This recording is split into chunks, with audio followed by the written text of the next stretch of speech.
దేవుడు గీద్యోను గొర్రె బొచ్చుపై మాత్రమే మంచు కురిసేలా ఎందుకు చేశాడు? ఇశ్రాయేలు దేశం ముట్టడిలో ఉంది. శత్రువులు మిడతల దండులా దేశం అంతటా విస్తరించి ఉన్నారు. గిద్యోను భయంతో ఒక గానుగ చాటున దాక్కుని రహస్యంగా గోధుమలను దుల్లగొడుతున్నాడు. ఇశ్రాయేలును రక్షించడానికి దేవుడు అతన్ని పిలిచినప్పటికీ దేవుడు నిజంగా తననే ఎన్నుకున్నాడా అని గిద్యోను నమ్మలేకపోయాడు. అందుకే అతను ఒక గుర్తును అడిగాడు. నేలంతా పొడిగా ఉండాలి, కాని గొర్రె బొచ్చుమీద మాత్రమే మంచు పడాలి అని కోరాడు. తెల్లవారేసరికి నేల పొడిగా ఉంది, కాని ఆ గొర్రె బొచ్చు మాత్రం పూర్తిగా తడిసిపోయింది. దానిని పిండగా ఒక గిన్నెడు నీళ్లు వచ్చాయి. దేవుడు అతని సందేహాన్ని చూసి గద్దించలేదు, కాని దానికి జవాబిచ్చాడు.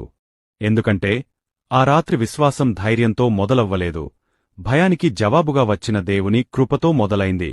భయపడే హృదయాలను దేవుడు ఇప్పటికీ బలపరుస్తాడని మీరు నమ్మితే ఆమెనని టైప్ చేసి, దేవా, నా విశ్వాసాన్ని బలపరచు అని ప్రకటించండి.